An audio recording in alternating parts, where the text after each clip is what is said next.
Hello മുത്തുമണികളെ, നമ്മുടെ മഞ്ജു പിള്ളയുടെ മകളുടെ വസ്ത്രധാരണം ഒരു വലിയ വിവാദം സൃഷ്ടിച്ച് ഇങ്ങനെ കടന്നു പോകുമ്പോൾ ഞാൻ ഒരുപാട് മുസ്ലിം സ്ത്രീകൾ ഈ ഒരു വസ്ത്രത്തിനെ കുറിച്ച് വാ തോരാതെ സംസാരിക്കുന്നത് എൻ്റെ ശ്രദ്ധയിൽപ്പെട്ടത് കൊണ്ടും ഈ വാ തോരാതെ സംസാരിച്ചിരുന്ന ഇവരുടെയൊക്കെ വീഡിയോയുടെ താഴെ ഒരുപാട് കമൻറ്റുകൾ ഇട്ടിട്ടുള്ള ആളുകളൊക്കെയും തന്നെ ചില പ്രത്യേക കാര്യങ്ങളെ വിമർശിക്കുന്ന ആളുകളായതുകൊണ്ടും ഈ ഒരു വിഷയം എനിക്ക് സംസാരിക്കണമെന്ന് ആഗ്രഹമുണ്ടായിരുന്നു. അതായത് ഇപ്പം മഞ്ജു പിള്ളയുടെ മകൾ എന്ന് പറയുന്നത് സത്യത്തിൽ ആ കുട്ടിയുടെ ഡ്രസ്സിങ് സ്റ്റൈൽ ഒരിക്കലും അതല്ല. രണ്ടാമത്തത്, ഈ കുട്ടിയുടെ 3 വർഷത്തിന് മുമ്പുള്ള ഒരു ഫോട്ടോയാണ് ഇപ്പോൾ വിവാദ ഫോട്ടോയായിട്ട് നമ്മൾ കാണുന്നത്. ആ ഫോട്ടോ എന്ന് പറയുന്നത് ശരിക്കും പറഞ്ഞു കഴിഞ്ഞാൽ ഒരു മോഡൽ ആണ്. ആ കുട്ടി ഒരു മോഡലാണ്. മോഡലിങ്ങുമായിട്ട് ബന്ധപ്പെട്ടിട്ട് ഇട്ടിരിക്കുന്ന ഒരു ഡ്രസ്സാണ്. അതിൻ്റെ പോസിങ് ഒക്കെ കണ്ടാൽ തന്നെ അറിയാം, അത്രയും പ്രൊഫഷനായിട്ട് ഈ ഫാഷൻ ഡിസൈനിങ് ഒക്കെ പഠിച്ചിട്ടുള്ള ആളുകൾ അല്ലെങ്കിൽ ഫാഷൻ ഡിസൈനുമായിട്ട് ബന്ധപ്പെട്ടിട്ട് വർക്ക് ചെയ്യുന്ന ആൾക്കാർക്കൊക്കെ ആ ഒരു ഫോട്ടോ കണ്ടു കഴിഞ്ഞാൽ അറിയാം. ആ ഒരു ഫോട്ടോ കണ്ടു കഴിഞ്ഞാൽ പെട്ടെന്ന് ആ കുട്ടിയുടെ ശരീരത്തിലേക്ക് നമ്മുടെ ശ്രദ്ധ പോവില്ല. അത് ഇട്ടിരിക്കുന്ന ഡ്രസ്സും അതിൻ്റെ സ്റ്റിച്ചിങ്ങും ആ ഒരു കാര്യത്തിലോട്ട് മാത്രമേ അതിൻ്റെ ആ ഒരു ശ്രദ്ധ നമുക്ക് പോവുള്ളൂ. കാരണം ഫാഷൻ ഡിസൈനിങ്ങുമായിട്ട് ബന്ധപ്പെട്ടിട്ട് പണിയെടുക്കുന്ന ആർക്കായാലും ആ ഒരു ഫോട്ടോ കണ്ടു കഴിഞ്ഞാൽ അതിലൊരു വൾഗാരിറ്റി ഫീൽ ചെയ്യൂല. എന്നാൽ ആ ഒരു ഫോട്ടോയിൽ ആ കുട്ടിയുടെ ചില ഭാഗങ്ങളൊക്കെ കാണാനും സാധിക്കുന്നുണ്ട്. ഇപ്പം അതായിരിക്കാം ആ ഒരു ഫോട്ടോ വിമർശനത്തിന് ഇരയായത് എന്ന് എനിക്ക് തോന്നുന്നു. അതുപോലെ തന്നെ ഈ കുട്ടി എന്ന് പറയുന്നത് വളരെ മാന്യമായിട്ട് ഡ്രസ്സ് ധരിക്കുന്ന ഒരു കുട്ടിയാണ്. ഈ കുട്ടിയുടെ ചാനലിൽ ഞാൻ കയറി നോക്കിയ സമയത്ത് വളരെ മാന്യമായിട്ട്, അത് ഇത്തിരി ലൂസൊക്കെ ഉള്ള ഒരു ഡ്രസ്സാണ് ഇടുന്നതെങ്കിലും ഭയങ്കരമായിട്ട് കെയർ ചെയ്യുന്നുണ്ട്. ഈ ഫ്രണ്ടിലുള്ള പിന്നെ നൈറ്റി ആയിരുന്നാലും ഡ്രസ്സായിരുന്നാലും നമ്മൾ ഭയങ്കരമായിട്ട് ശ്രദ്ധ കൊടുക്കുന്നുണ്ട്. അതിങ്ങനെ കയറ്റി ഇടാൻ വേണ്ടിയിട്ട് ഭയങ്കരമായിട്ട് ശ്രദ്ധ കൊടുക്കുന്നതായിട്ടൊക്കെ ഞാൻ കണ്ടിട്ടുണ്ടായിരുന്നു. അപ്പോൾ എന്തായാലും ആ കുട്ടിയുടെ പ്രൊഫഷനുമായിട്ട് ബന്ധപ്പെട്ടിട്ടുള്ള ഒരു ഫോട്ടോയാണ് ആ സംഭവം എന്ന് പറയുന്നത്. ഇവിടെ 2 തരത്തിൽ ചിന്തിക്കുന്ന ആളുകളുണ്ട്. നമുക്കറിയാം, ഇപ്പം അമ്മയെ തല്ലിയാലും 2 വിധം എന്ന് പറയുന്നത് പോലെ 2 തരത്തിൽ ഈ ഒരു കാര്യത്തിനെ വ്യാഖ്യാനിച്ച് അത് നല്ലതാണ് എന്ന് പറയുന്ന ആൾക്കാരുണ്ട്, അല്ലെങ്കിൽ അത് അവരുടെ സ്വാതന്ത്ര്യമാണ് എന്ന് പറയുന്ന ആൾക്കാരുണ്ട്. അത് എന്തിന് അങ്ങനത്തെ ഒരു ഡ്രസ്സ് എന്തിന് എന്ന് പറയുന്ന ആൾക്കാരും ഉണ്ട്.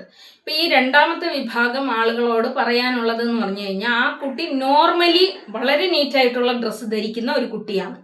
പിന്നെ അതിൻ്റെ പ്രൊഫഷനുമായിട്ട് ബന്ധപ്പെട്ടിട്ട്, പിന്നെ അതുപോലെ തന്നെ ഇൻസ്റ്റാഗ്രാം പേജിൽ ആ കുട്ടി ഇപ്പോഴായിട്ട് തുടങ്ങിയതാണ് ഇൻസ്റ്റാഗ്രാം പേജ് എന്നാണ് പറയുന്നത്. അതിൻ്റെ സ്ഥിരമായിട്ടുള്ള ആക്ടിവിറ്റികൾ കാണിക്കാൻ വേണ്ടിയിട്ടാണ് അതിപ്പോൾ തുറന്നതെന്ന് പറയുന്നത്. അപ്പോൾ നമ്മൾ സ്വാഭാവികമായിട്ട് ഇത് ഒരു പ്രൊഫഷനായിട്ട് എടുക്കുന്ന സമയത്ത് നമ്മൾ ഡെയിലി ഒരു വീഡിയോ ഇടാൻ വേണ്ടിയിട്ട് നമ്മൾ എന്ത് കണ്ടന്റ് കൊടുക്കണം എന്നുള്ളത് നമ്മൾ ചിന്തിക്കും. അപ്പോൾ ആ ഒരു രീതിയിൽ ആ കുട്ടി ചെയ്ത അവസാനത്തെ ഒരു വീഡിയോയും കൂടിയാണ് വിമർശനത്തിന് ഇരയായത്. സംതിങ് എന്തായിരുന്നാലും അത് ആ കുട്ടിയുടെ സ്വാതന്ത്ര്യമാണ്.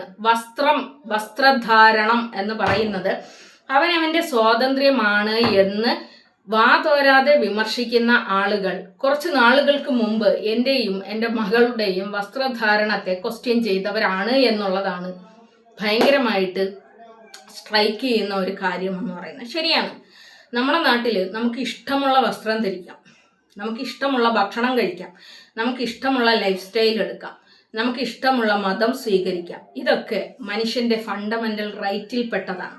അപ്പം ഈ ഒരു സംഭവം എന്ന് പറയുന്ന മറ്റൊരു ചാനലിൽ വളരെ വ്യക്തമായിട്ട് പറയുന്നുണ്ട്, ഇത് മറ്റൊരാളുടെ സ്വാതന്ത്ര്യത്തിനെ ഹനിക്കുന്ന ഒരു രീതിയാണ്. ആ ഒരു സ്വാതന്ത്ര്യത്തിനെ ഹനിച്ചു കഴിഞ്ഞാൽ ഇന്ന രീതിയിൽ പ്രശ്നങ്ങളുണ്ടാകും. ഇത് നിയമപരമായിട്ട് നേരിട്ട് കഴിഞ്ഞാൽ ഇന്ന ഒരു കണ്ടീഷനിലായിരിക്കും ഈ ഒരു കേസ് പോകുന്നത്.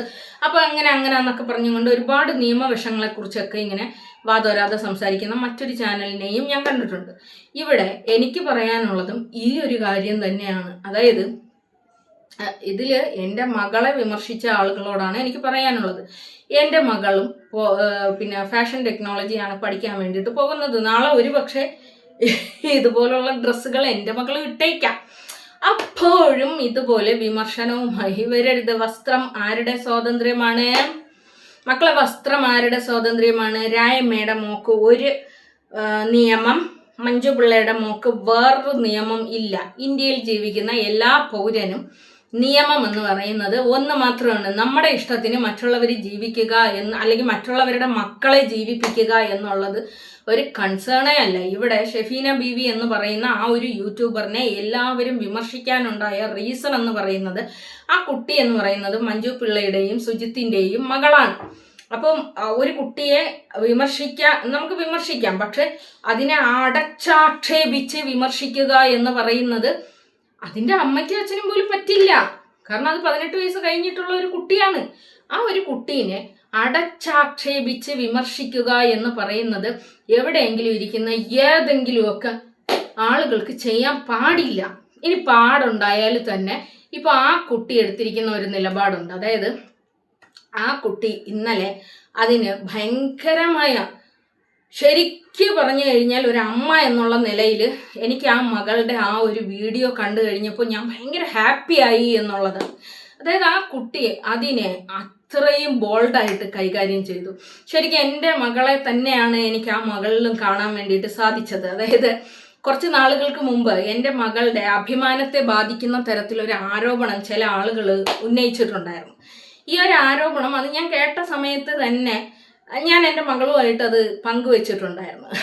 എൻ്റെ മകളുമായിട്ട് അത് പങ്കുവെച്ച് കഴിഞ്ഞപ്പോൾ എൻ്റെ മകൾ എൻ്റെ അടുത്ത് പറഞ്ഞത് എന്ന് പറയുന്നത്, അവരല്ലല്ലോ തീരുമാനിക്കുന്നത് ഞാൻ എന്താണ് ചെയ്യേണ്ടതെന്ന്. അപ്പോൾ അന്ന് എൻ്റെ മകളും ഭയങ്കര ബോൾഡായിട്ടാണ് ആ ഒരു കാര്യം എന്നോട് സംസാരിക്കുന്നത്. ഉമ്മച്ചി എന്തിനാണ് അതൊക്കെ കേട്ടിട്ട് വറി ചെയ്യാൻ വേണ്ടിയിട്ട് പോകുന്നത്, അവരോട് പോയി പണി നോക്കാൻ വേണ്ടിയിട്ട് പറ എന്നൊക്കെ പറഞ്ഞിട്ട് വളരെ ബോൾഡായിട്ട് ഒരു രീതിയിലും അവളെ ആ കാര്യങ്ങൾ എഫക്റ്റ് ചെയ്തില്ല. ഈ കുട്ടി ചെയ്തതുപോലെ തന്നെ സംഭവം ഇത്രയും വലിയൊരു രൂക്ഷ വിമർശനം ശരിക്കും പറഞ്ഞു കഴിഞ്ഞാൽ അത് ഷെഫീന താത്ത ആ ചെയ്തത് ചിലപ്പോൾ നമ്മുടെ വീട്ടിലുള്ള കുട്ടി അല്ലെങ്കിൽ മഞ്ജു പിള്ള എന്ന് പറയുന്ന ഒരു ആക്ടർ എന്ന് പറയുന്ന വളരെ മാന്യമായിട്ട് ഡ്രസ്സ് ധരിക്കുകയും ഒരൊറ്റ ഗ്ലാമറസ് വേഷത്തിൽ പ്രത്യക്ഷപ്പെടുകയും ചെയ്യാത്ത നമ്മളൊക്കെയും നമ്മുടെ വീട്ടിലെ ഒരു വ്യക്തി എന്നുള്ള നിലയിൽ സ്വീകരിച്ചിട്ടുള്ളതുമായ ഒരു ആക്ടറും കൂടിയാണ് മഞ്ജു പിള്ള എന്ന് പറയുന്നത്. അപ്പോൾ ആ ഒരു സ്വാതന്ത്ര്യത്തിലും വികാരക്ഷോഭത്തോടു കൂടി അത് സംസാരിച്ചതായിരിക്കും. ശരിക്കും അങ്ങനെ സംസാരിക്കേണ്ട കാര്യമില്ല എന്നുള്ളത് തന്നെയാണ് എൻ്റെയും അഭിപ്രായം.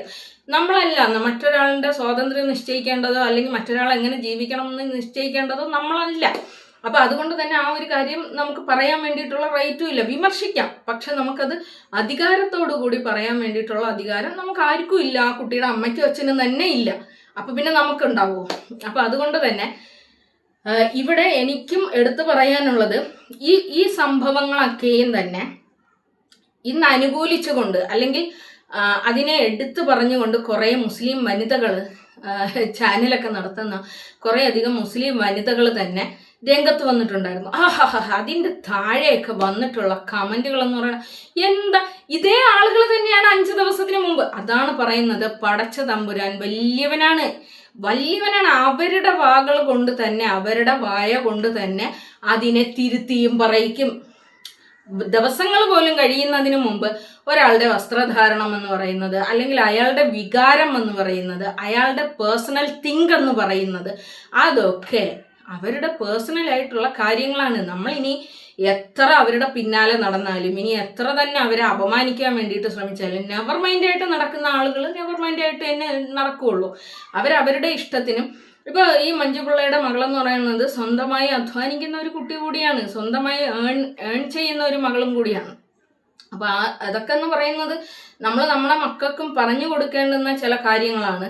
എന്തായാലും ഒരുപാടൊന്നും വൈകുന്നതിന് മുമ്പ് തന്നെ അതേ ആളുകൾ തന്നെ ആ ഒരു കാര്യത്തിനൊക്കെ കുറിച്ച് വിമർശിക്കുന്നത് നമുക്ക് സോഷ്യൽ മീഡിയയിൽ കാണാൻ വേണ്ടിയിട്ട് സാധിച്ചതിൽ എനിക്ക് ഭയങ്കര സന്തോഷം തോന്നുന്നു എന്നുള്ളതാണ്. എന്തായാലും അപ്പോൾ സത്യത്തിൽ എൻ്റെ മകളെന്ന് പറയുന്ന എൻ്റെ മകള് ഇടുന്ന ഡ്രസ്സിൽ ഒരിടത്ത് പോലും അവളുടെ ഒരു വൾഗർ ശരീരഭാഗങ്ങളും കാണാൻ വേണ്ടിയിട്ട് എൻ്റെ മക്കളെല്ലാവരും തന്നെ വളരെ കവറായിട്ട് ഡ്രസ്സ് ധരിക്കുന്ന കുട്ടികളാണ്, വളരെ മാന്യമായിട്ട് ഡ്രസ്സ് ധരിക്കുന്ന കുട്ടികളാണ് കേട്ടോ. അതിലെൻ്റെ മൂത്ത മകള് അവൾ വളരെ ചെറുതായിരിക്കുന്ന സമയം മുതലേ എനിക്ക് അവളെ UPSC എഴുതിപ്പിക്കാനാണ് ഭയങ്കര താല്പര്യം.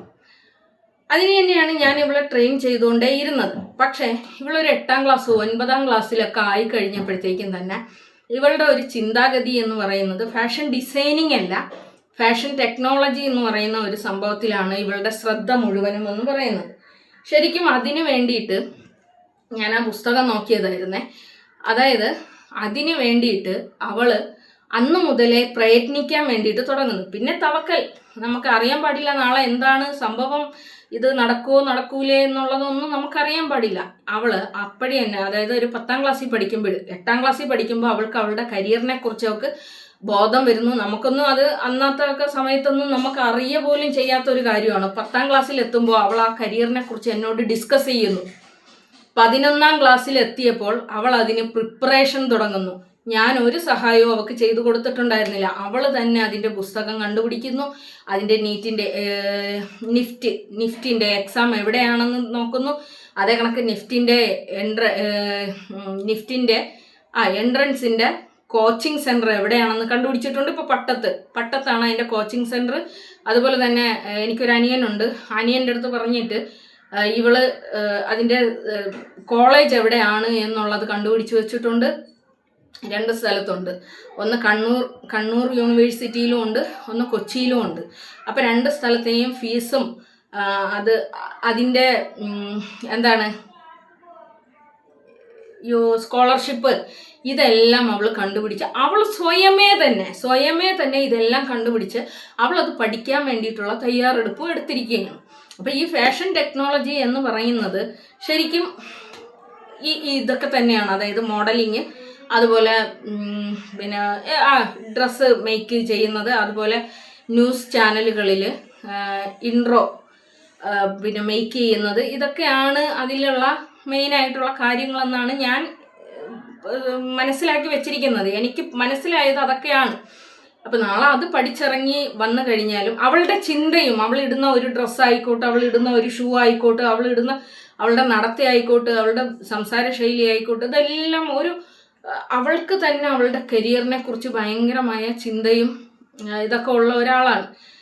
അപ്പോൾ ഇതിൻ്റെ ഇടയിൽ തന്നെ ശരിക്കും ഒരു കല്യാണാലോചനയും വന്നിട്ടുണ്ടായിരുന്നു. അപ്പം ഞാൻ ജസ്റ്റ് ഇങ്ങനെ നമുക്ക് കല്യാണം കഴിപ്പിക്കുക എന്നുള്ളത് ഞാൻ ചിന്തിച്ചിട്ട് പോലും ഇല്ല. അതായത് ഞാൻ എൻ്റെ ചെറുപ്പം തൊട്ടേ എൻ്റെ മക്കളടുത്ത് പറയുന്ന, എൻ്റെ മക്കൾ വളരെ ചെറിയ കുട്ടികളായിരിക്കുന്ന സമയം തൊട്ടേ അവരടുത്ത് ഞാൻ കളിയായിട്ട് ഇങ്ങനെ പറയുന്ന ഒരു കാര്യമുണ്ട്. മക്കളെ ഞാൻ കെട്ടിച്ച് വിടുമെന്ന് പറഞ്ഞും കൊണ്ട് നിങ്ങൾ വളരണ്ട, നിങ്ങളെ ഞാൻ നന്നായിട്ട് പഠിപ്പിച്ചതിന് ശേഷം നിങ്ങൾ സ്വയമേ ജോലി ചെയ്ത് നിങ്ങൾക്കുള്ള വരുമാനം നിങ്ങളുണ്ടാക്കി അങ്ങനെ ജീവിക്കുക. അല്ലാതെ എനിക്ക് നിങ്ങൾക്ക് വേണ്ടിയിട്ട് സമ്പാദിച്ച് വയ്ക്കാൻ വേണ്ടിയിട്ട് എൻ്റെ കയ്യിൽ ഒന്നുമില്ല.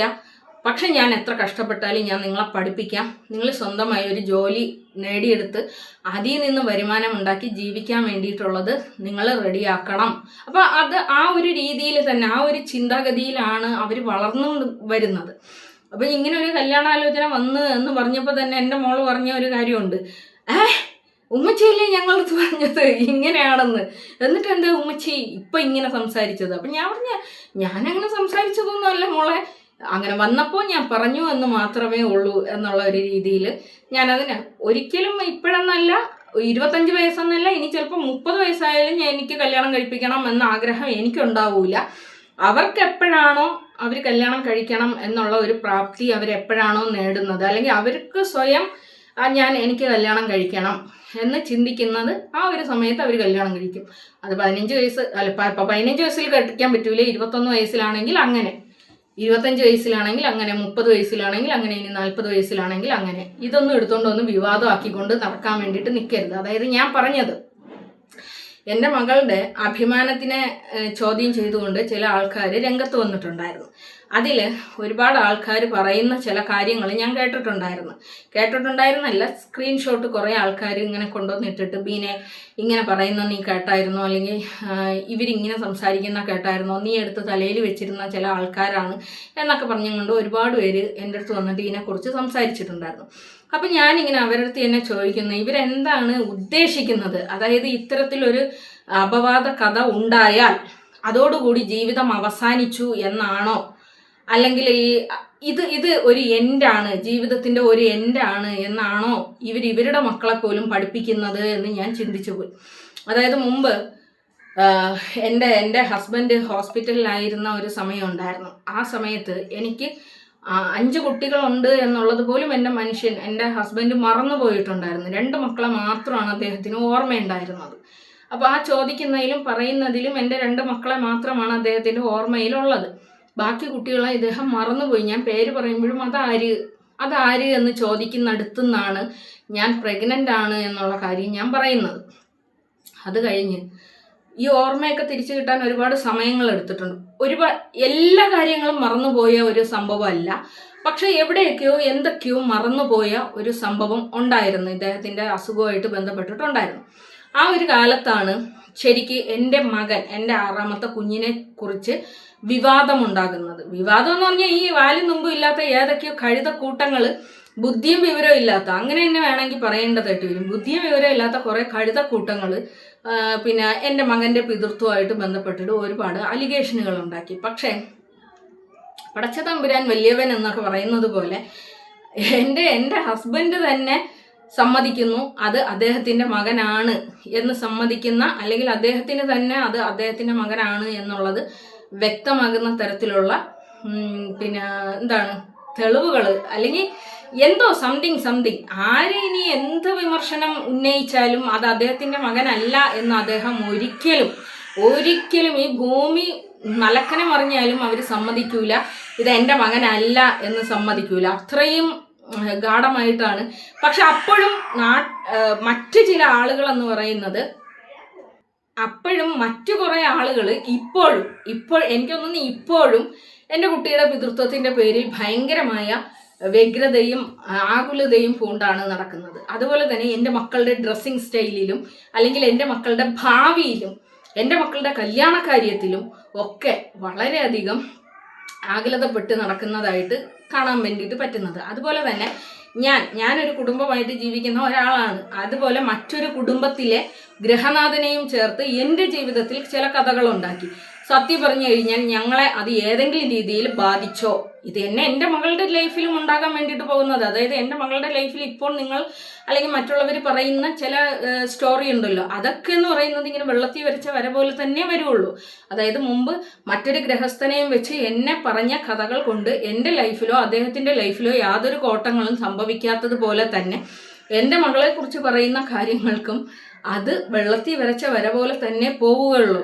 ഞാൻ അന്ന് എൻ്റെ മകളെക്കുറിച്ച് അത്തരത്തിലുള്ള അലിഗേഷൻ ഉണ്ടായ ഒരു സമയത്ത് ഞാൻ എൻ്റെ മകളുടെ അടുത്ത് പറഞ്ഞു കൊടുത്ത 2 കഥകളുണ്ടായിരുന്നു. മോളെ ഗൂഗിളിലൊന്ന് സെർച്ച് ചെയ്ത് നോക്കുക, വിതുര, അതേ കണക്ക് തന്നെ സൂര്യനെല്ലി, ഈ 2 സംഭവങ്ങൾ മോളൊന്ന് ചെക്ക് ചെയ്ത് നോക്കണം. അത് കേരള സമൂഹത്തെ അല്ലെങ്കിൽ കേരള മനസാക്ഷിയെ ഞെട്ടിപ്പിച്ച 2 കഥകളാണ്. 2 കഥകളല്ല, 2 സംഭവ വികാസങ്ങളാണ്.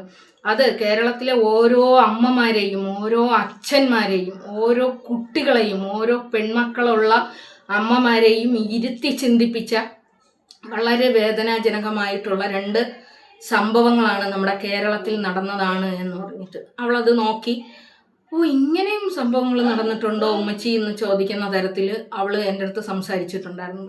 വളരെ വൈകാരികമായിട്ട്.